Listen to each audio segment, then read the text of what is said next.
21,402 പേർക്കാണ് ഇന്ന് കോവിഡ് ബാധിച്ചത്.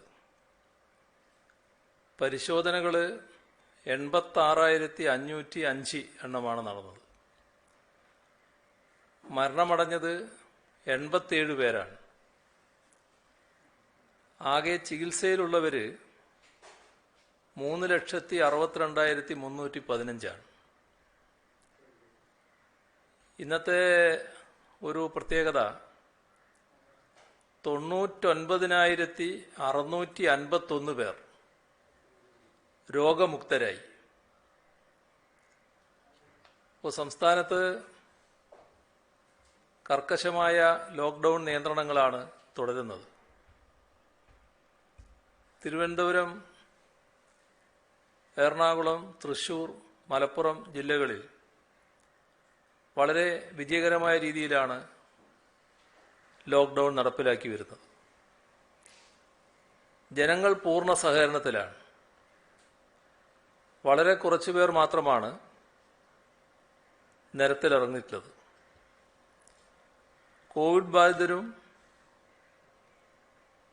പ്രൈമറി കോണ്ടാക്റ്റ് ആയവരും വീടുകൾക്കുള്ളിൽ കഴിയുന്നുവെന്ന് ഉറപ്പാക്കാനായി ഈ ജില്ലകളിൽ മോട്ടോർ സൈക്കിൾ പെട്രോളിംഗ് ഉൾപ്പെടെ ഉപയോഗിച്ച് ഇതുമായി ബന്ധപ്പെട്ടുള്ള നിരന്തര നിരീക്ഷണം നടത്തി വരുന്നുണ്ട്. കർശന പരിശോധനയാണ് റോഡുകളിൽ നടക്കുന്നത്. വളരെ അത്യാവശ്യമായ കാര്യങ്ങൾക്ക് മാത്രമേ ജനങ്ങൾ പുറത്തിറങ്ങാവൂ.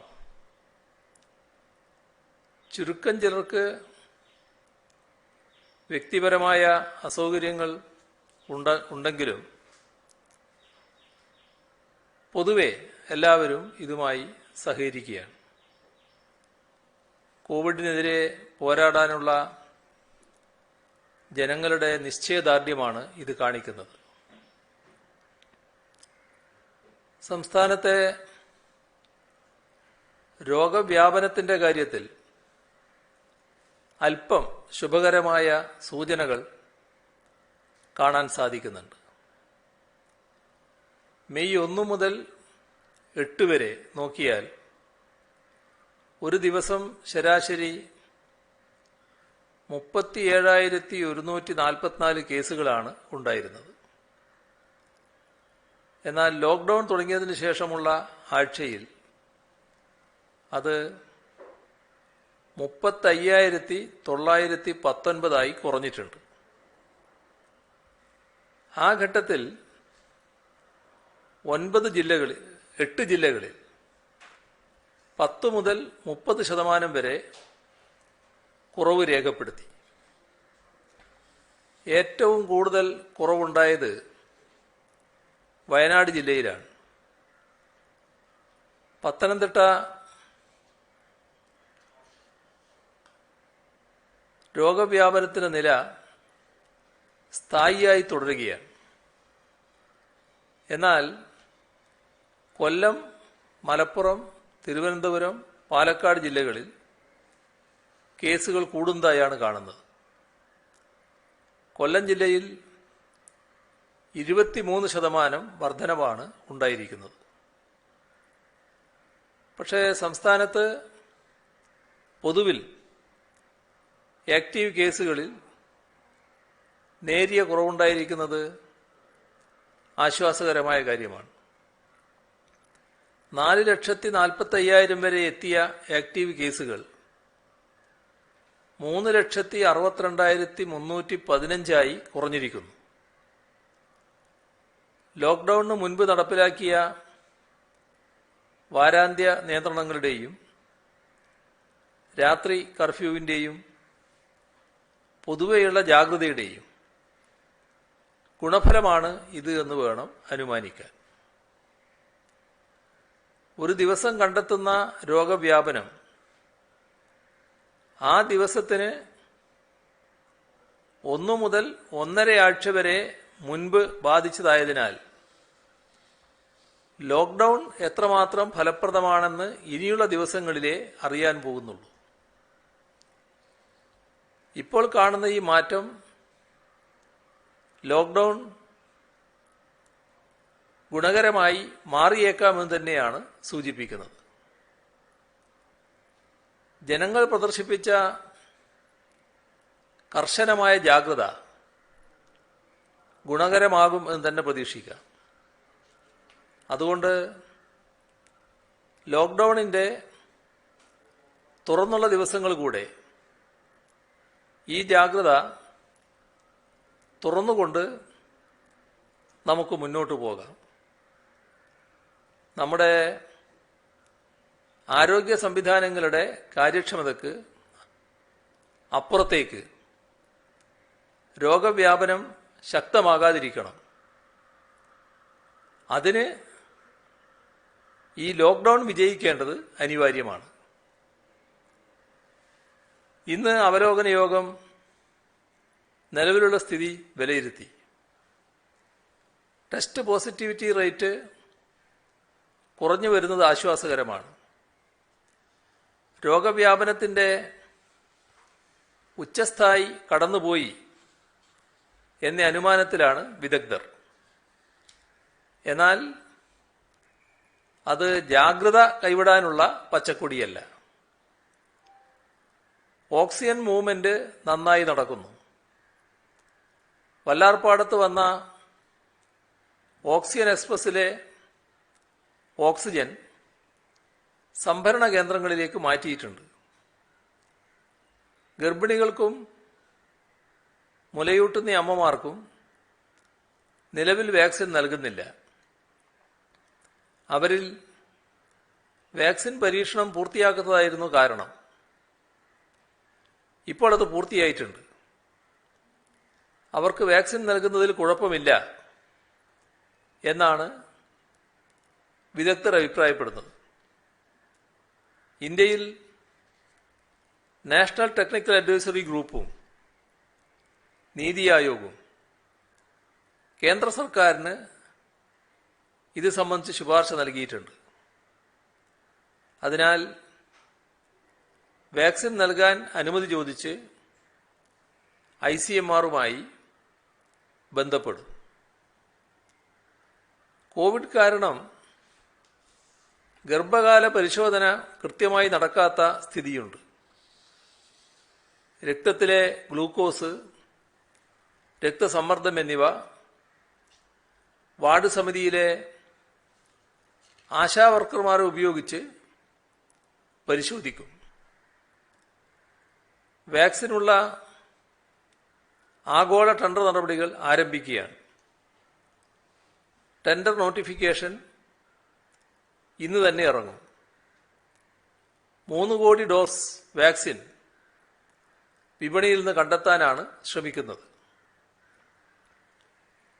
ലോക്ക്ഡൗൺ കാരണം പാൽ കെട്ടിക്കിടക്കുന്ന അവസ്ഥയുണ്ട്. അത് കോവിഡ് നിരീക്ഷണ കേന്ദ്രങ്ങളിലും മറ്റും ഉപയോഗിക്കാം. രോഗികൾക്കും കുട്ടികൾക്കും കൊടുക്കാം. ഇക്കാര്യത്തിൽ എന്താണ് ചെയ്യാൻ കഴിയുക എന്നുള്ളത് തദ്ദേശഭരണ സ്ഥാപനങ്ങളടക്കം മുൻകൈയെടുത്ത് ആലോചിക്കേണ്ടതാണ്. ആദിവാസി മേഖലയിൽ രോഗം പടരുന്നത് വളരെയധികം ശ്രദ്ധിക്കേണ്ടതായുണ്ട്. ആദിവാസികൾ കൂടുതലുള്ള ജില്ലകളിൽ നല്ല ജാഗ്രത വേണം. തോട്ടം തൊഴിലാളികളായ രോഗബാധിതരെ മാറ്റിപ്പാർപ്പിക്കുന്നതിന് പ്രത്യേക സ്ഥലമില്ലാത്ത പ്രശ്നം ചിലയിടങ്ങളിലുണ്ട്. അവിടെയുള്ളത് ഈ തൊഴിലാളികൾ താമസിക്കുന്ന ലയങ്ങൾ തന്നെയാണ്. അപ്പം അത്തരമൊരു സാഹചര്യം ഉണ്ടാകുമ്പോൾ ഏതെങ്കിലും ലയത്തെ ഇതിനു വേണ്ടി പ്രത്യേകമായി ഒരുക്കേണ്ടി വരും. അവിടെ താമസിക്കുന്നവരെ മറ്റ് ലയങ്ങളിൽ താമസിപ്പിക്കേണ്ടതായിട്ട് വരും. ഏതായാലും രോഗബാധിതരായവരെ പ്രത്യേകം താമസിപ്പിക്കാനുള്ള സംവിധാനം ഈ ലയങ്ങളിൽ ഒരുക്കേണ്ടതാണ് എന്ന് കണ്ടിട്ടുണ്ട്. അതോടൊപ്പം വാക്സിനേഷൻ അത് ജാഗ്രതപ്പെടുത്താനും തീരുമാനിച്ചിട്ടുണ്ട്. രോഗം പകരാതിരിക്കാനുള്ള ജാഗ്രത എല്ലാ രീതിയിലും കാണിക്കൽ പ്രധാനമാണ്. കോവിഡ് രോഗബാധിതർക്ക് സഹായം ആവശ്യമാകുമ്പോൾ അത് നൽകേണ്ട ബാധ്യത നിറവേറ്റേണ്ടതിനു പകരം ഭയപ്പാടോടെ മാറി നിൽക്കുന്ന ചില സംഭവങ്ങൾ ഉണ്ടായിട്ടുണ്ട്. അപകടം പറ്റിയ രോഗി ഗുരുതരമായ അവസ്ഥ നേരിട്ടിട്ടും ബന്ധുക്കൾ പോലും തിരിഞ്ഞു നോക്കാത്ത അവസ്ഥ മനുഷ്യത്വത്തിന് നിരക്കാത്ത കാര്യമാണ്. രോഗബാധിതനായ വ്യക്തിയെ ചികിത്സിക്കാനും പരിചരിക്കാനും അനാവശ്യമായ ഭീതി ഒഴിവാക്കാൻ എല്ലാവരും തയ്യാറാകണം. രോഗിയെ പരിചരിക്കുമ്പോൾ മാസ്ക് ധരിക്കുന്നതുൾപ്പെടെയുള്ള ആവശ്യമായ മുൻകരുതലുകൾ എടുക്കാൻ ശ്രദ്ധിക്കണം. രോഗം പകരുമെന്ന് കരുതി കേരളത്തിലെ ആരോഗ്യ പ്രവർത്തകരെല്ലാം വിട്ടുനിന്നാൽ എന്തായിരിക്കും സംഭവിക്കുക? ഒട്ടേറെ സന്നദ്ധ പ്രവർത്തകർ ഈ രംഗത്ത് പ്രവർത്തിക്കുന്നുണ്ട്. അവർ മാറി നിന്നാൽ നമ്മൾ എന്ത് ചെയ്യും? ഇങ്ങനെ ഒരുപാട് മനുഷ്യർ മറ്റുള്ളവർക്ക് വേണ്ടി ത്യാഗങ്ങൾ ചെയ്യുന്നതുകൊണ്ടാണ് നമ്മുടെ നാട് സുരക്ഷിതമായിരിക്കുന്നതെന്ന് ആലോചിക്കുക. രോഗികളെ ഒറ്റപ്പെടുത്തുന്ന മനുഷ്യത്വഹീനമായ കാഴ്ചപ്പാട് ഒഴിവാക്കുക തന്നെ വേണം. 18 മുതൽ 44 വയസ്സ് വരെയുള്ളവർക്കുള്ള കോവിഡ് വാക്സിനേഷൻ ഇന്ന് ആരംഭിച്ചു. 18 വയസ്സ് മുതൽ 44 വയസ്സ് വരെയുള്ളവരിൽ ഗുരുതരമായ രോഗാവസ്ഥയുള്ളവർക്കാണ് വാക്സിനേഷൻ ആദ്യം നൽകുക എന്ന് വ്യക്തമാക്കിയിരുന്നു. അവർ കേന്ദ്ര ഗവൺമെന്റിന്റെ കോവിൻ വെബ്സൈറ്റ് രജിസ്റ്റർ ചെയ്തതിനു ശേഷം അവിടെ സമർപ്പിച്ച ഫോൺ നമ്പർ ഉപയോഗിച്ചുകൊണ്ട് www.covid19.kerala.government.in/vaccine എന്ന വെബ്സൈറ്റിൽ ലോഗിൻ ചെയ്യുകയും അവിടെ ആവശ്യമായ വിവരങ്ങൾ സമർപ്പിക്കുകയും വേണം. അതോടൊപ്പം ആ വെബ്സൈറ്റിൽ നിന്നും ഡൗൺലോഡ് ചെയ്ത കോമോർബിഡിറ്റി ഫോം ഒരു രജിസ്റ്റേർഡ് മെഡിക്കൽ പ്രാക്ടീഷണറെ കൊണ്ട് പൂരിപ്പിച്ച് അപ്ലോഡ് ചെയ്യേണ്ടതാണ്. അതിനു പകരം മറ്റെന്തെങ്കിലും സർട്ടിഫിക്കറ്റോ രേഖയോ സമർപ്പിച്ചാൽ അപേക്ഷ തള്ളിപ്പോകുന്നതായിരിക്കുമെന്നത് പ്രത്യേകം ശ്രദ്ധിക്കണം. ഇതുവരെ 50,178 പേരാണ് അപേക്ഷകൾ സമർപ്പിച്ചത്. അതിൽ 45,525 അപേക്ഷകളാണ് വെരിഫൈ ചെയ്തിരിക്കുന്നത്. അതുകൊണ്ട് അപേക്ഷകൾ സമർപ്പിക്കുന്നവർ നിർദ്ദേശങ്ങൾ തെറ്റുകൂടാതെ പാലിക്കാൻ ശ്രദ്ധിക്കണം. ചില പരാതികളും പ്രായോഗിക പ്രശ്നങ്ങളും ഇക്കാര്യത്തിൽ ഉന്നയിക്കപ്പെട്ടിട്ടുണ്ട്. അവ പരിഗണിച്ച് എത്രയും പെട്ടെന്ന് പരിഹാരം കണ്ടെത്താനുള്ള നടപടികൾ പുരോഗമിക്കുകയാണ്. ക്വാറന്റൈൻ ലംഘനം പരിശോധിക്കുന്നതിനും ബോധവൽക്കരണം നടത്തുന്നതിനുമായി വനിതാ പോലീസിനെ നിയോഗിച്ചത് വളരെ വിജയകരമായി എന്നതാണ് വിലയിരുത്തൽ. ഈ സാഹചര്യത്തിൽ സംസ്ഥാനത്തെ എല്ലാ വനിതാ പോലീസ് ഉദ്യോഗസ്ഥരെയും ഇത്തരം ജോലികൾക്ക് നിയോഗിക്കാൻ നിർദ്ദേശം നൽകിയിട്ടുണ്ട്. വിവിധ സ്ഥലങ്ങളിലായി നടന്നു വന്ന പോലീസ് കോൺസ്റ്റബിൾമാരുടെ പരിശീലന പരിപാടികൾ കോവിഡ് വ്യാപനത്തിന്റെ പശ്ചാത്തലത്തിൽ നിർത്തിവച്ചിരിക്കുകയാണ്. ഈ സാഹചര്യത്തിൽ ഇങ്ങനെ പരിശീലനത്തിനായിരുന്നവരെ പോലീസിനൊപ്പം വളണ്ടിയർമാരായി നിയോഗിക്കാൻ നിർദ്ദേശിച്ചിട്ടുണ്ട്. പരിശീലനത്തിലുണ്ടായിരുന്ന 391 വനിതകളെ അവരുടെ നാട്ടിലെ തന്നെ പോലീസ് സ്റ്റേഷനിൽ കോവിഡ് പ്രതിരോധ പ്രവർത്തനങ്ങൾക്കായി നിയോഗിക്കും. അതുപോലെ തന്നെ പരിശീലനത്തിലുള്ള പുരുഷന്മാരായ 2476 പോലീസുകാരെയും അവരുടെ നാട്ടിലെ പോലീസ് സ്റ്റേഷനുകളിൽ നിയോഗിക്കും. പരിശീലനം നേടിക്കൊണ്ടിരിക്കുന്ന പട്ടികവർഗ വിഭാഗത്തിൽപ്പെട്ട 124 പേരെ ട്രൈബൽ മേഖലകളിൽ ഡ്യൂട്ടിക്ക് നിയോഗിക്കും. സബ് ഇൻസ്പെക്ടർ ട്രെയിനിമാരായ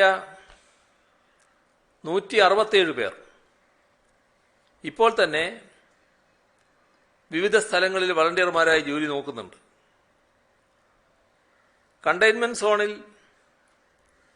കോവിഡ് നിയന്ത്രണ പ്രവർത്തനങ്ങൾ കർശനമായി നടപ്പാക്കുന്നതിൽ റെസിഡൻസ് അസോസിയേഷനുകൾ മികച്ച സഹകരണമാണ് നൽകി വരുന്നത്. തിരുവനന്തപുരത്തും കൊച്ചിയിലുമാണ് ഇത്തരത്തിൽ കൂടുതൽ സഹകരണം ലഭിക്കുന്നത്. ഇത് മാതൃകയാക്കി പ്രവർത്തിക്കാൻ മറ്റ് ജില്ലകളിലെയും റെസിഡൻസ് അസോസിയേഷനുകൾ മുന്നോട്ട് വരണമെന്ന് അഭ്യർത്ഥിക്കുന്നു. കോവിഡ് മൂലമോ മറ്റ് രോഗങ്ങളാലോ വീടുകളിൽ തന്നെ കഴിയുന്ന രോഗികൾക്ക് വിദഗ്ധ ഡോക്ടർമാരുടെ സഹായത്തോടെ ആവശ്യമായ നിർദ്ദേശങ്ങളും പിന്തുണയും നൽകാൻ സ്റ്റുഡന്റ് പോലീസ് കേഡറ്റിന്റെ സഹായത്തോടെ ഒരു പദ്ധതിക്ക് രൂപം നൽകിയിട്ടുണ്ട്. മിഷൻ ബെറ്റർ ടുമാറോ, നന്മ ഫൗണ്ടേഷൻ എന്നിവരുടെ പിന്തുണയോടെയാണ് ഡോക്ടേഴ്സ് ഡെസ്ക് എന്ന ഈ സംവിധാനം നടപ്പിലാക്കുന്നത്. വിവിധ മേഖലകളിലെ വിദഗ്ധരായ 150ഓളം ഡോക്ടർമാര് ഈ സംരംഭത്തിന്റെ ഭാഗമാണ്. ടൌട്ടെ ചുഴലിക്കാറ്റ് വിതച്ച ആശങ്കയിൽ നിന്ന് സംസ്ഥാനം മുക്തമാവുകയാണ്. കാലാവസ്ഥാ വകുപ്പിന്റെ മുന്നറിയിപ്പ് പ്രകാരം വടക്കൻ ജില്ലകളിൽ ഒറ്റപ്പെട്ട ശക്തമായ മഴയ്ക്കുള്ള സാധ്യത നാളെ വരെയുണ്ട്. പൊതുവെ മഴ കുറയുന്ന സാഹചര്യമാണ് ഉള്ളത്. എന്നാൽ ചുഴലിക്കാറ്റിന്റെ പ്രഭാവം മൂലം അറബിക്കടൽ അടുത്ത ദിവസങ്ങളിലും പ്രക്ഷുബ്ധമായി തുടരുമെന്നാണ് മുന്നറിയിപ്പുള്ളത്. ഉയർന്ന തിരമാലക്കും കടലാക്രമണത്തിനുമുള്ള സാധ്യതാ മുന്നറിയിപ്പാണ് സംസ്ഥാനത്തിന് നൽകിയിരിക്കുന്നത്. തീരദേശവാസികൾ ജാഗ്രത തുടരണം. ഇന്ന് പകൽ 3 മണിവരെ ലഭിച്ച കണക്ക് പ്രകാരം സംസ്ഥാനത്തെ 175 ദുരിതാശ്വാസ ക്യാമ്പുകളിലായി 1479 കുടുംബങ്ങളിൽപ്പെട്ട 5235 പേരുണ്ട്. അതിലെ 2034 പുരുഷന്മാരും 2191 സ്ത്രീകളും 1010 കുട്ടികളുമാണ്. ഏറ്റവും കൂടുതൽ പേരുള്ളത് എറണാകുളത്തും തിരുവനന്തപുരത്തുമാണ്. 1427 1180 പേർ വീതം.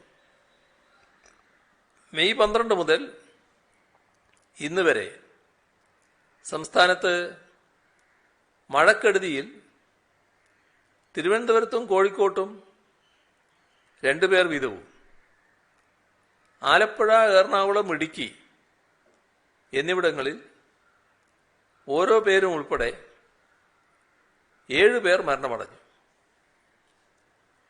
ടൌട്ടെ ചുഴലിക്കാറ്റിന്റെ ഫലമായി സംസ്ഥാനത്താകെ 14,444.9 ഹെക്ടർ കൃഷി നശിച്ചു.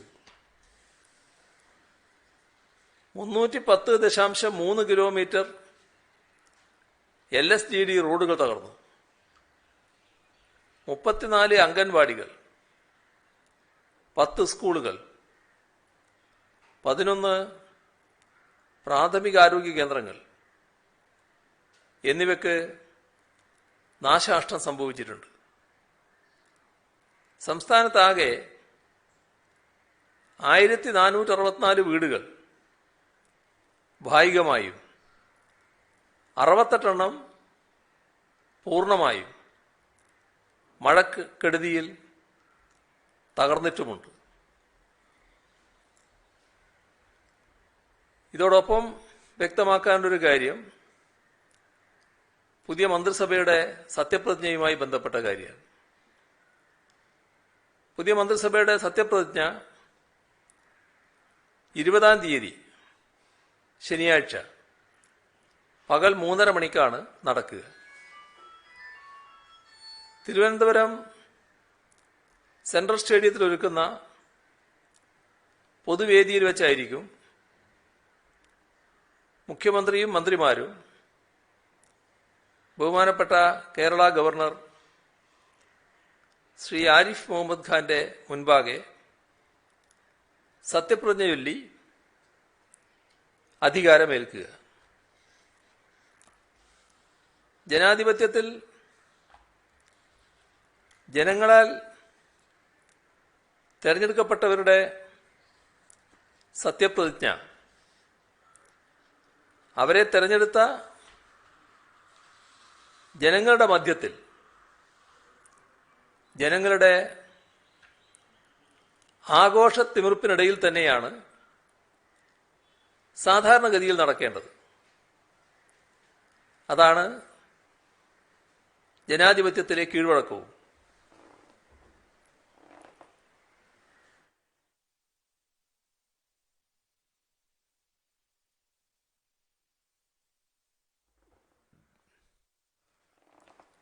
പക്ഷേ നിർഭാഗ്യവശാൽ കോവിഡ് മഹാമാരിയുടെ പശ്ചാത്തലത്തിൽ ജനമധ്യത്തിൽ നേരത്തെ പറഞ്ഞ തരത്തിലുള്ള ജനങ്ങളുടെ ആഘോഷ തിമിർപ്പിനിടയിൽ ഇത് നടത്താനാവില്ല. അതുകൊണ്ടാണ് പരിമിതമായ തോതിൽ ഈ ചടങ്ങ് നടത്താൻ തീരുമാനിച്ചിട്ടുള്ളത്. ഇപ്പോൾ ഈ സ്റ്റേഡിയം എന്ന് പറയുന്നത് 50,000-ലേറെ പേർക്ക് ഇരിക്കാവുന്ന ഇടമാണ്. എന്നാൽ സ്റ്റേഡിയത്തിൽ പരമാവധി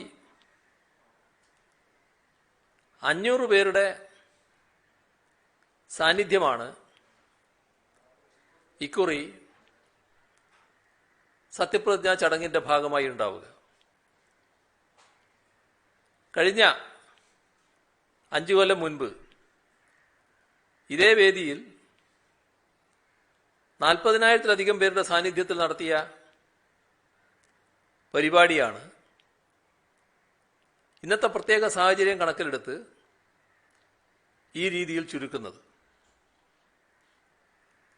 500 എന്നത്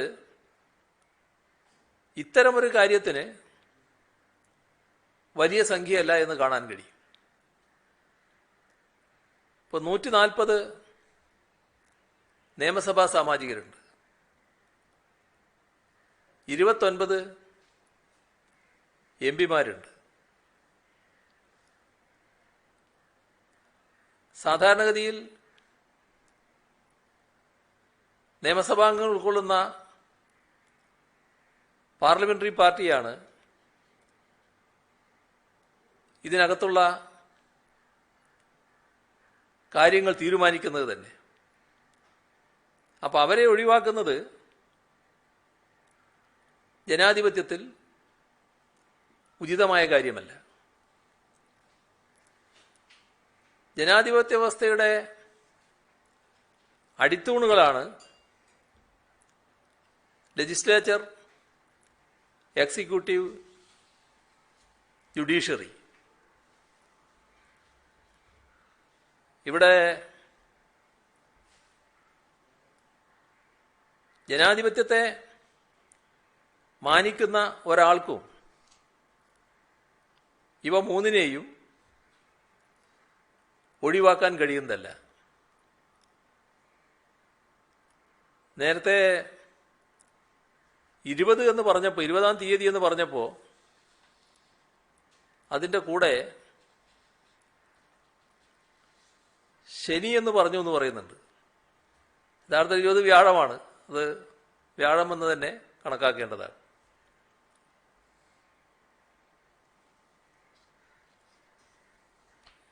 ലെജിസ്ലേച്ചറും എക്സിക്യൂട്ടീവും ജുഡീഷ്യറിയും ഉൾപ്പെട്ടാലേ ജനാധിപത്യം അതിൻ്റെ യഥാർത്ഥ സത്തയോടെ പുലരും. ഈ സാഹചര്യത്തിലാണ് ബഹുമാനപ്പെട്ട ന്യായാധിപന്മാരെയും അനിവാര്യരായ ഉദ്യോഗസ്ഥരെയും ഈ പരിപാടിയിലേക്ക് ക്ഷണിക്കുന്നത്. ജനാധിപത്യത്തിൻ്റെ 4-ാം തൂണാണല്ലോ മാധ്യമരംഗം. അവരെയും ഒഴിവാക്കാനാവില്ല. തങ്ങൾ തെരഞ്ഞെടുത്തയച്ചവർ സത്യപ്രതിജ്ഞ ചെയ്യുന്നത് കാണാനും അറിയാനും ജനങ്ങൾക്കുള്ള അവകാശങ്ങൾ സഫലമാകുന്നത് മാധ്യമപ്രവർത്തകർ വഴിയാണല്ലോ. എന്നാൽ ഇക്കാര്യത്തിൽ ഈ എണ്ണം ക്രമീകരിക്കുന്നതിനു വേണ്ടി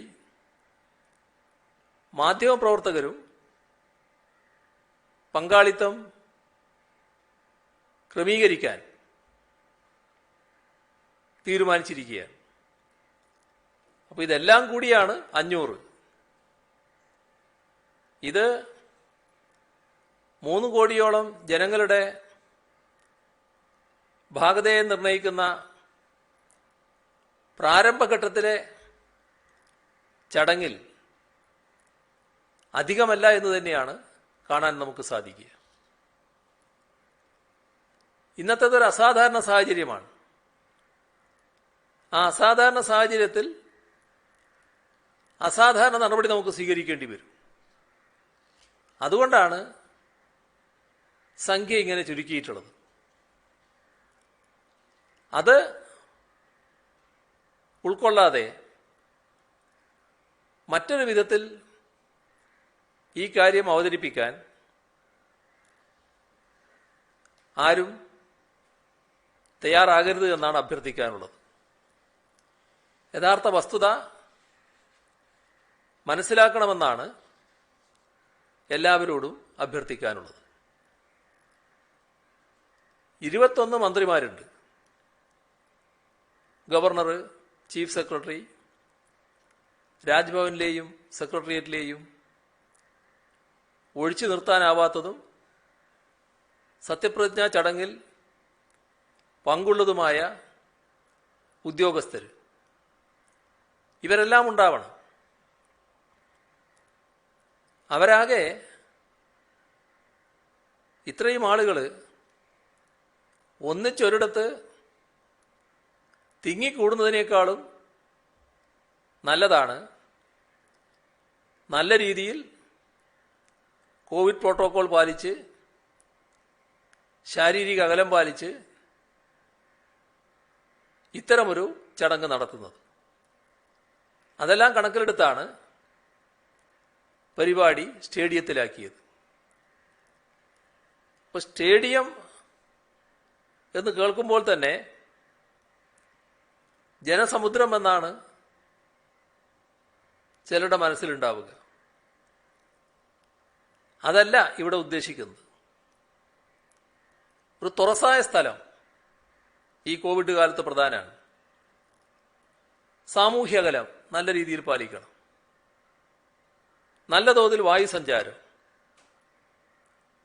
ഇതിൻ്റെ എല്ലാം കൂടെ ഒഴിവാക്കാനാവാത്തവരുടെ മാത്രം സാന്നിധ്യം. ഇത്തരത്തിലാണ് സ്റ്റേഡിയത്തിലെ സത്യപ്രതിജ്ഞാ ചടങ്ങ്. അതുകൊണ്ട് തന്നെ അത് പ്രത്യേകം ശ്രദ്ധിക്കപ്പെടും. അപ്പോൾ നാം കാണേണ്ടത് ഭരണഘടനാ പദവി വഹിക്കുന്നവർ പ്രോട്ടോകോൾ പ്രകാരം അനിവാര്യമായവർ, സമൂഹത്തിലെ വിവിധ ധാരകളുടെ പ്രതിനിധികൾ, ഇങ്ങനെയുള്ളവരൊക്കെയാണ് നിർബന്ധമായും പങ്കെടുക്കേണ്ടവർ. അവർ മാത്രമാണ് ഈ ചടങ്ങിൽ ഉണ്ടാവുക. ഇത്തരത്തിൽ പരിപാടി ചുരുക്കുമ്പോൾ ജനലക്ഷങ്ങളോടായി ഒരു കാര്യം പറയാനുണ്ട്. സെൻട്രൽ സ്റ്റേഡിയമല്ല, സത്യത്തിൽ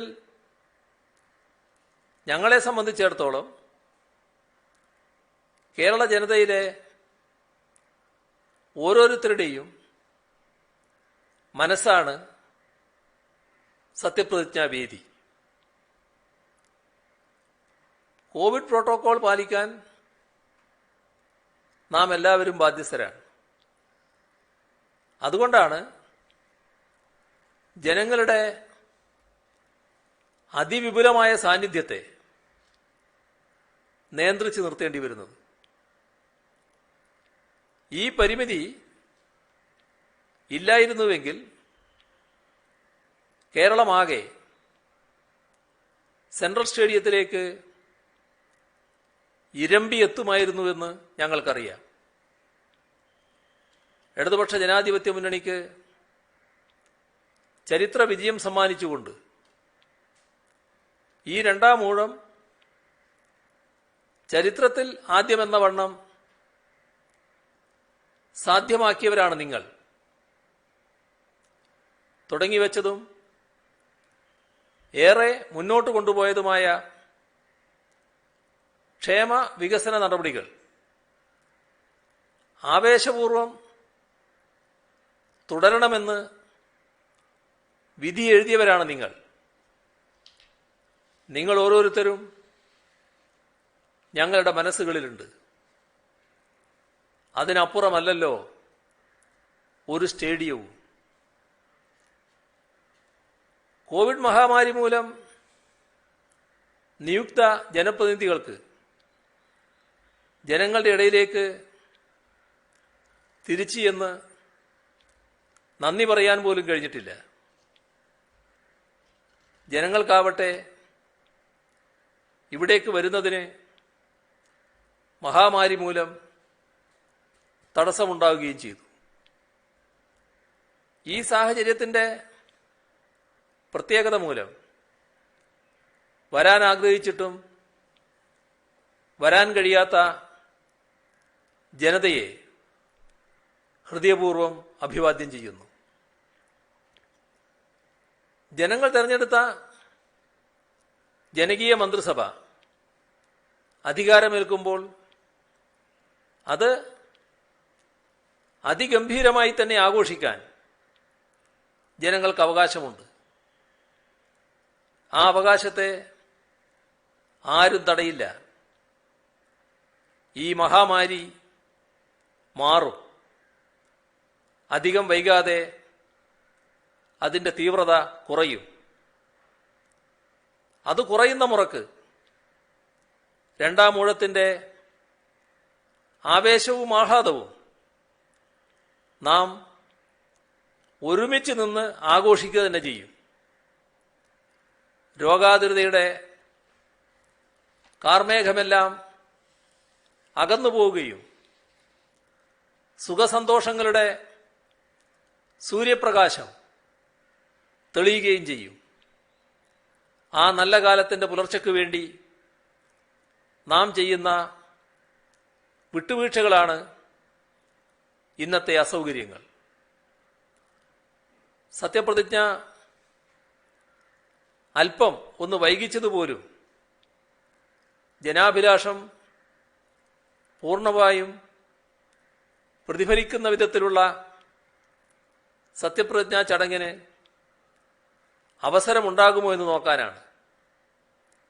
കഴിയുന്നത്ര ജനങ്ങളെ പങ്കെടുപ്പിച്ചുകൊണ്ട് അവർക്കാകെ തൃപ്തി വരുന്ന വിധത്തിൽ ചടങ്ങ് നടത്താനാകുമെന്ന പ്രതീക്ഷയിലാണ്. എന്നാൽ ഭരണഘടനാപരമായ ഉത്തരവാദിത്വം അനിശ്ചിതമായി വൈകിപ്പിക്കാൻ ആവില്ലല്ലോ. അതുകൊണ്ട് പരിമിതികൾക്ക് വിധേയമായി ചടങ്ങ് നടത്തേണ്ടി വരും. നാട്ടിലുള്ളവർ മുതൽ പ്രവാസി സഹോദരങ്ങൾ വരെ ആവേശപൂർവ്വം കാത്തിരിക്കുകയാണ് സത്യപ്രതിജ്ഞാ ചടങ്ങ് എന്നറിയാം. ചടങ്ങ് കാണാനായി മാത്രം കടൽ കടന്ന് ഇവിടേക്ക് വരാൻ കാത്തിരിക്കുന്ന നൂറുകണക്കിന് ആളുകളുണ്ട്.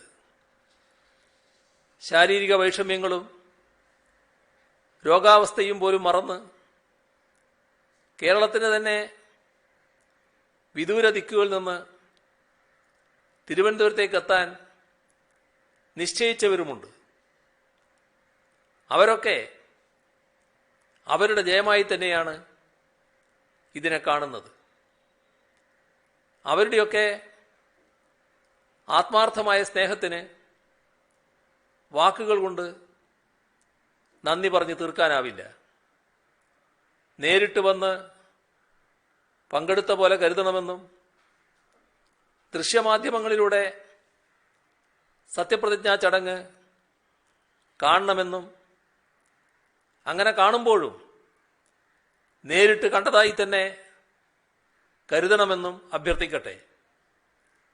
നിങ്ങളുടെ കരുതൽ ശരിയാണ്.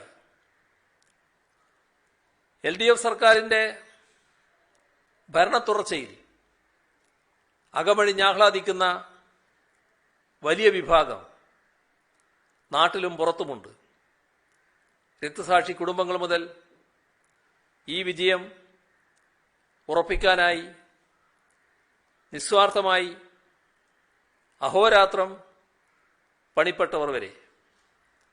ജനാധിപത്യവും മതനിരപേക്ഷതയുമൊക്കെ ഈ നാട്ടിൽ എക്കാലവും പുലരണമെന്ന് ആഗ്രഹിക്കുന്നവരാണവർ. ക്ഷേമത്തിൻ്റെയും വികസനത്തിൻ്റെയും പാതയിലൂടെ കേരളം എന്നും പുരോഗമിക്കണമെന്ന് ആഗ്രഹിക്കുന്നവരാണവർ. ഒരുപാട് സഹിച്ചവരുണ്ട്. കടുത്ത യാതനാനുഭവങ്ങളിലൂടെ കടന്നുപോയവരുണ്ട്. കോവിഡ് പ്രതിരോധത്തിൽ ജീവൻ പോലും തൃണവൽഗണിച്ച് സ്വയം അർപ്പിച്ചവരുണ്ട്. എല്ലാവരോടുമായി പറയട്ടെ, സ്ഥിതിഗതികൾ മാറുമ്പോൾ ജനാധിപത്യത്തിനും മതനിരപേക്ഷതക്കും കേരള ജനതക്കാകെയുമുണ്ടായ ഈ വിജയം നമുക്കൊരുമിച്ച് വിപുലമായ തോതിൽ ആഘോഷിക്കാനാവും. പ്രധാനപ്പെട്ട മറ്റൊരു കാര്യം കൂടി അറിയിക്കട്ടെ. കോവിഡ്-19 വ്യാപന പശ്ചാത്തലത്തിൽ ചടങ്ങിലേക്ക് ക്ഷണിക്കപ്പെട്ട അതിഥികൾക്ക് മാത്രമായിരിക്കും പ്രവേശനം. പങ്കെടുക്കുന്നവര് ഉച്ചക്ക് 2:45 മുൻപായി സ്റ്റേഡിയത്തിൽ എത്തിച്ചേരേണ്ടതും 48 മണിക്കൂറിനകം എടുത്തിട്ടുള്ള RT-PCR, Truenat, RT lab negative റിസൾട്ടോ ആന്റിജൻ നെഗറ്റീവ് അല്ലെങ്കിൽ 2 ഡോസ് കോവിഡ് വാക്സിനേഷൻ സർട്ടിഫിക്കറ്റോ കൈവശം വെക്കേണ്ടതുണ്ട്. നിയുക്ത MLA-മാർക്ക് RT-PCR ടെസ്റ്റിനുള്ള സൗകര്യം MLA ഹോസ്റ്റലിലും സെക്രട്ടേറിയറ്റ് അനക്സ് 1-ലും ഏർപ്പെടുത്തിയിട്ടുണ്ട്. സെക്രട്ടേറിയറ്റ് അനക്സ് 1, പ്രസ് ക്ലബ്ബ് എന്നിവയ്ക്ക് എതിർവശത്തുള്ള ഗേറ്റുകൾ വഴിയാണ് സ്റ്റേഡിയത്തിലേക്കുള്ള പ്രവേശനം. ക്ഷണക്കത്തിനോടൊപ്പം ഗേറ്റ് പാസും വെച്ചിട്ടുണ്ട്. കാർ പാർക്കിംഗ് സൗകര്യം secretariat main campus, secretariat annexe 2, Kerala university campus എന്നിവിടങ്ങളിൽ ഏർപ്പെടുത്തിയിട്ടുണ്ട്. പങ്കെടുക്കുന്നവർ ചടങ്ങിലുടനീളം നിർബന്ധമായും ഡബിൾ മാസ്ക് ധരിക്കേണ്ടതും കോവിഡ്-19 പ്രോട്ടോക്കോൾ കർശനമായി പാലിക്കേണ്ടതുമാണ്. പ്രത്യേക കാർ പാസ് ഉള്ളവർക്ക് മറ്റ് പാസുകൾ ആവശ്യമില്ല. ഇനി നമ്മുടെ ദുരിതാശ്വാസ നിധിയിലേക്കുള്ള സഹായം പ്രവഹിക്കുന്നുണ്ട്. ബെറിൻ കേരളീയ സമാജം 137 ഓക്സിജൻ സിലിണ്ടറുകൾ കൈമാറിയിട്ടുണ്ട്. കേരള സ്കൂൾ ടീച്ചേഴ്സ് അസോസിയേഷൻ തദ്ദേശഭരണ സ്ഥാപനങ്ങളുമായി ബന്ധപ്പെട്ട് പ്രവർത്തിച്ചു വരുന്ന വാർഡ് തല ജാഗ്രതാ സമിതികൾക്ക് 1 കോടി രൂപ വില വരുന്ന പൾസ് ഓക്സിമീറ്ററുകൾ വാങ്ങി നൽകാൻ തീരുമാനിച്ചിട്ടുണ്ട്. Kerala state drugs and pharmaceuticals limited ജീവനക്കാരുടെ 1 ദിവസത്തെ ശമ്പളവും കമ്പനി വീതവും ചേർത്ത് 10 ലക്ഷം രൂപ. ആലപ്പുഴ ജില്ലയിലെ കോവിഡ് സ്പെഷ്യാലിറ്റി സെന്ററുകളിലേക്ക് 15 ലക്ഷം രൂപ വില വരുന്ന കോവിഡ് പ്രതിരോധ സാമഗ്രികൾ നൽകുന്നതായും ഇവർ അറിയിച്ചിട്ടുണ്ട്. മടപ്പള്ളി GVHSSലെ SPC കാഡറ്റ്സും അവരുടെ പണക്കൊടുക്കയിലെ 1 വർഷത്തെ സമ്പാദ്യമായ 15,000 രൂപ ഉപയോഗിച്ച് കോവിഡ് പ്രതിരോധ പ്രവർത്തനങ്ങൾക്ക് ആവശ്യമായ oximeter, PPE kit, gloves, mask എന്നിവ വാങ്ങി നൽകി. അടിമാലി ഗ്രാമപഞ്ചായത്ത് 25 ലക്ഷം, KSRTC എംപ്ലോയീസ് അസോസിയേഷൻ CITU 2ാം ഗഡു 25 ലക്ഷം, കൺസ്യൂമർ ഫെഡ് ജീവനക്കാർ ആദ്യ ഗഡു 16,88,902 രൂപ, മടിക്കൈ സർവീസ് സഹകരണ ബാങ്ക് 2ാം ഗഡുവും ജീവനക്കാരുടെ വീതവും ചേർത്ത് 11,49,800 രൂപ, കൊടിയത്തൂർ സർവീസ് സഹകരണ ബാങ്ക് ജീവനക്കാരുടെ വിഹിതം ഉൾപ്പെടെ 11,30,698 രൂപ, പുറമേരി സർവീസ് സഹകരണ ബാങ്ക് ജീവനക്കാരുടെ വീതം ഉൾപ്പെടെ 11,28,018 രൂപ, തിരുവനന്തപുരം ജില്ലാ ഇലക്ട്രിസിറ്റി ബോർഡ് ജീവനക്കാരുടെ സഹകരണ സംഘവും ജീവനക്കാരും 11 ലക്ഷം രൂപ, കരീപ്ര സർവീസ് സഹകരണ ബാങ്ക് ജീവനക്കാരുടെ വീതവും ചേർത്ത് 7,67,319 രൂപ, പഴയ കുന്നുമ്മേൽ സർവീസ് സഹകരണ ബാങ്ക് ജീവനക്കാരുടെ വീതം ഉൾപ്പെടെ 7,38,185 രൂപ, ഉത്തരപുരം സർവീസ് സഹകരണ ബാങ്ക് 7 ലക്ഷം രൂപ. വെസ്റ്റളേരി സർവീസ് സഹകരണ ബാങ്ക് 5,67,000 രൂപ.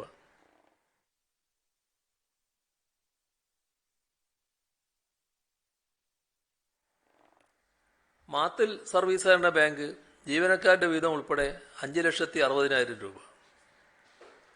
തൃശൂർ മൂർക്കനിക്കര സർവീസ് സഹകരണ ബാങ്ക് 5,25,000 രൂപ. ഏനാദിമംഗലം ഗ്രാമപഞ്ചായത്ത് 5 ലക്ഷം. എടക്കാട് ബ്ലോക്ക് പഞ്ചായത്ത് 5 ലക്ഷം.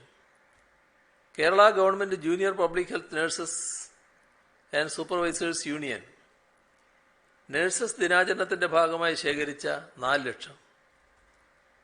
വയനാട് ജില്ലാ പോലീസ് കോഓപ്പറേറ്റീവ് സൊസൈറ്റി 4 ലക്ഷം. ഏഴുകോൺ സർവീസ് സഹകരണ ബാങ്ക് 4 ലക്ഷം. കരിന്തളം സർവീസ് സഹകരണ ബാങ്ക് ജീവനക്കാരുടെ വീതം ഉൾപ്പെടെ 3,83,176. കേരള മഹിളാ പ്രധാന ഏജൻസ് അസോസിയേഷൻ 3,30,023 രൂപ.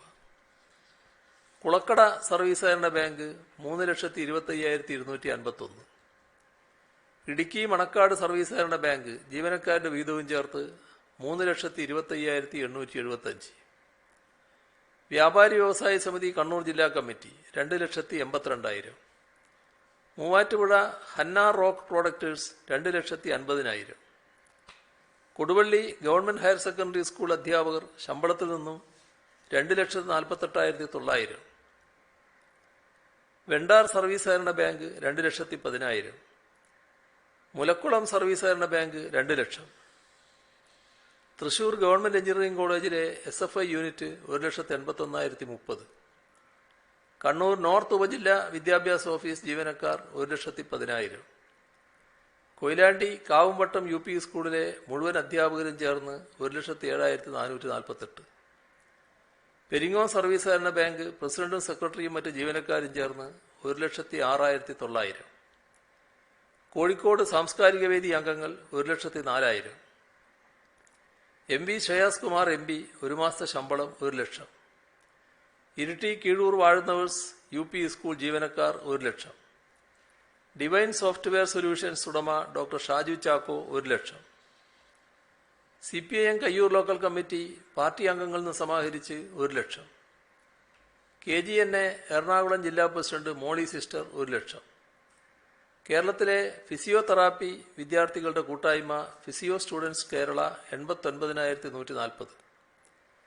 പെരിങ്ങോം സർവീസ് സഹകരണ ബാങ്ക് ജീവനക്കാർ 51,900. തളിപ്പറമ്പ് തൃച്ചംബരത്തെ retired major MB Nair 50,000.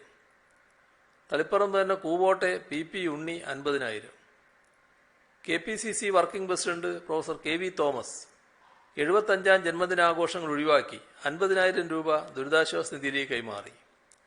Cochin corporation നടത്തുന്ന ഭക്ഷ്യവിതരണത്തിനായി 50,000 രൂപ കൈമാറിയതായും അദ്ദേഹം അറിയിച്ചു. കൊച്ചി അരളി കലാസാഹിത്യ സംഘം പ്രവർത്തകരും 6 വയസ്സുകാരി കുഞ്ഞിച്ചിയും ചേർന്ന് 37,000. പള്ളിക്കുന്ന് കാനത്തൂർ ശ്രീ മഹാവിഷ്ണു ക്ഷേത്രം സമാഹരിച്ച 31,700. തിരുവനന്തപുരത്തെ സൗഹൃദ വാട്സാപ്പ് കൂട്ടായ്മയായ സൗഹൃദ ചെപ്പ് 30,235 രൂപ. തളിപ്പറമ്പ് വള്ളിക്കോൽ കുഞ്ഞിരാമന്റെയും മകൻ സുനിൽകുമാറിന്റെയും സ്മരണക്കായി ഭാര്യ കൂവോട്ടെ കമല 30,000 രൂപ. പെരിങ്ങോം സർവീസ് സഹകരണ ബാങ്ക് പ്രസിഡന്റ് K കണ്ണൻ 30,000 രൂപ. SNDP Perinthalmanna college 2013-2016 batch BBA വിദ്യാർത്ഥികൾ 30,000 രൂപ. ചുമട്ടുതൊഴിലാളി union CITU Nileshwaram area committee 30,000 രൂപ. പെരിങ്ങോം സർവീസ് സഹകരണ bank secretary KR Geetha 25,000.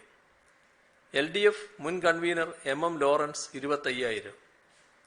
Kathirur Pulyod വെസ്റ്റിലയിലെ വിരമിച്ച അധ്യാപകൻ UK ബാലൻ 25,000. മുൻ MP advocate Joice George 25,000. MK Thampayi അമ്മ അടുത്തലയുടെ സ്മരണാർത്ഥം MK സുകുമാരനും സഹോദരങ്ങളും 25,000. കണ്ണൂർ മുണ്ടലൂർ ദിവ്യശ്രീയിൽ ശ്രീജ 25,000. തളിപ്പറമ്പ് പാലാക്കുളങ്ങരയിലെ PV രവീന്ദ്രൻ 25,000. തളിപ്പറമ്പ് കാക്കാമണി ഭാസ്കരന്റെ കുടുംബം 25,000. തളിപ്പറമ്പ് കൂവോട്ടെ Rajeev Vijayan 25,000. Kerala state service pensioners union Pazhayakunnummel ഗ്രാമപഞ്ചായത്ത് യൂണിറ്റ് 25,000. വില്യാപ്പള്ളി ഗ്രാമപഞ്ചായത്ത് മുൻ member P. Padmanabhan 25,000. Thiruvananthapuram Terumo പെൻബോളിലെ CITU നേതൃത്വം നൽകുന്ന സാംസ്കാരിക സംഘടനയായ സഹൃദയ കലാസാംസ്കാരിക സമിതി 25,000.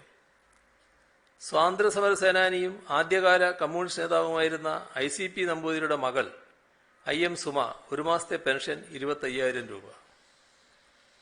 Basaveshwara people's welfare charitable trust 25,000.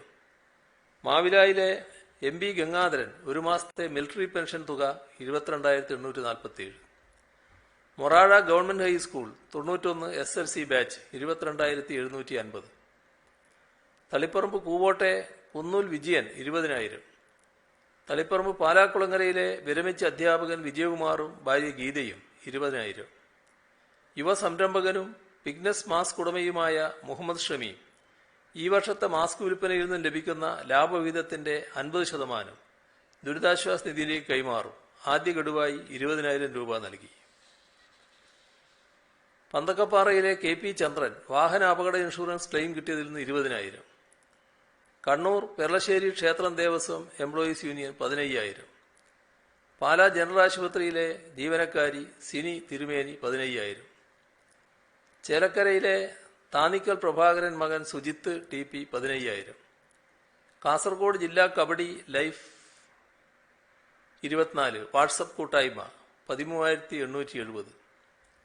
Cherpulassery government vocational higher secondary school national service scheme unit വിദ്യാർത്ഥികൾ 11,111 രൂപ. ക്രൈസ്റ്റ് നഗർ സ്കൂളിലെ 4ാം ക്ലാസ് വിദ്യാർത്ഥി ഇഷാൻ 3,000 രൂപ. ഇത് നേരിട്ട് എൻ്റെ കയ്യിൽ ഏൽപ്പിച്ചതാണ്. വേറെ എവിടെ എനിക്ക് പോകാൻ പറ്റില്ല, അതുകൊണ്ട് നേരിട്ട് തന്നെ വാങ്ങിയതാണ്. ഇഷാൻ വിജയ് 3,000 രൂപ. Kerala state service pensioners union Nileshwaram Pallikkara unit 11,111 രൂപ. CPIM Mattannur Pazhassi A branch 11,000 രൂപ. കൂത്തുപറമ്പ് നരവൂരിലെ PV പുരുഷോത്തമന്റെയും സൗദാമിനിയുടെയും മകൻ PV ആഷിസിന്റെ വിവാഹത്തോടനുബന്ധിച്ച് 10,001. ചെറുതാഴം കാപ്പുങ്ങലിലെ കേദാരം എന്റർപ്രൈസസ് ഉടമ M പ്രസന്നൻ 10,000. മുൻ MLA TK ചന്ദ്രന്റെ സഹധർമ്മിണി Madhavi 10,000. Kannur polytechnic college Thottada SFI unit committee 2 wheeler ക്ലീനിങ്ങിലൂടെ ലഭിച്ച 10,600. മരണമടഞ്ഞ മകൾ അപർണയുടെ ഓർമ്മക്കായി മൂവാറ്റുപുഴ മുടവൂർ സജിൽ കുമാറും ബിന്ദുവും 10,000 രൂപ. DYFI പുളിയക്കോട് യൂണിറ്റ് 10,000 രൂപ. റിട്ടയേർഡ് ജില്ലാ ജഡ്ജി പെർളശ്ശേരി കോട്ടത്ത് ബാലകൃഷ്ണൻ 10,000 രൂപ. Kerala fire service association general secretary Ajith Kumar 10,000 രൂപ. Senior citizen forum Taliparamba municipal committee 10,000 രൂപ. നെടുമങ്ങാട് ഗവൺമെന്റ് കോളേജിലെ നാഷണൽ സർവീസ് സ്കീം വിദ്യാർത്ഥികൾ 10,000 രൂപ. ശ്രീകണ്ഠാപുരം ചുള്ളിയിലെ TP കുഞ്ഞിരാമൻ 10,000 രൂപ. ചെങ്ങളായി AUP സ്കൂളിൽ നിന്ന് വിരമിച്ച അധ്യാപകൻ PV രാമചന്ദ്രൻ 10,000 രൂപ. തളിപ്പറമ്പ് കൂവോട്ടെ V ചന്ദ്രി 10,000 രൂപ. മയ്യിൽ വള്ളിയോട്ട് T ഗംഗാധരൻ രത്നവല്ലി ദമ്പതികൾ 9,000. തളിപ്പറമ്പ് തൃച്ചംബരത്തെ കരുണാകരൻ 5,715. കൂവോട് തുരുത്തി AKG വായനശാല പാഴ്വസ്തുക്കൾ ശേഖരിച്ച് കിട്ടിയ തുക 5,500. തളിപ്പറമ്പ് ഇളമ്പരയത്തുള്ള അഭിഷേക് PS സ്കോളർഷിപ്പ് തുക 5,000. തളിപ്പറമ്പിന് തൃച്ചംബരത്തെ KV ശിവരാമൻ 5,000. വെള്ളാവ് MV മോഹനൻ ശൈലജ ദമ്പതികൾ 5,000. തളിപ്പറമ്പ് കൂവോട്ടെ ശോധ K തനിക്ക് +2 ഫുൾ A+ കിട്ടിയതിന് ലഭിച്ച സ്കോളർഷിപ്പ് തുക 5,000. അഴീക്കോട് ഓലാടത്താഴെ നവൽ PP 5,000. തളിപ്പറമ്പ് തൃച്ചംബരത്തെ T നാരായണൻ 5,000. പിണറായി പടന്നക്കരയിലെ retired senior cooperative inspector Divakaran 5,000. Cheruthazham service സഹകരണ bank president CM Venugopalan 5,000. Akkulam MGM school വിദ്യാർത്ഥിനികളായ ഫാത്തിമ പർവീനും അംന അഫ്രീനും ചേർന്ന് 4,000. കൊടിയത്തൂർ കോട്ടമ്മൽ KC മുഹമ്മദിന്റെ മക്കളായ ലുലു നാജിയ, നജാ ഫാത്തിമ, നാബില എന്നിവർ ചേർന്ന് 3,000. റിയാദിലെ സുമേഷിലുള്ള വിദ്യാർത്ഥിനികൾ അനാമിക അറക്കൽ, അവന്തിക അറക്കൽ എന്നിവർ ചേർന്ന് 3000. കൂത്തുപറമ്പ് നരവൂരിലെ കൃഷ്ണകൃപയിൽ നീരജ് ജെ കൃഷ്ണ 1111 രൂപ. ഇത്രയും വിവരങ്ങളാണ് ഇന്ന് കൈമാറാനുള്ളത്.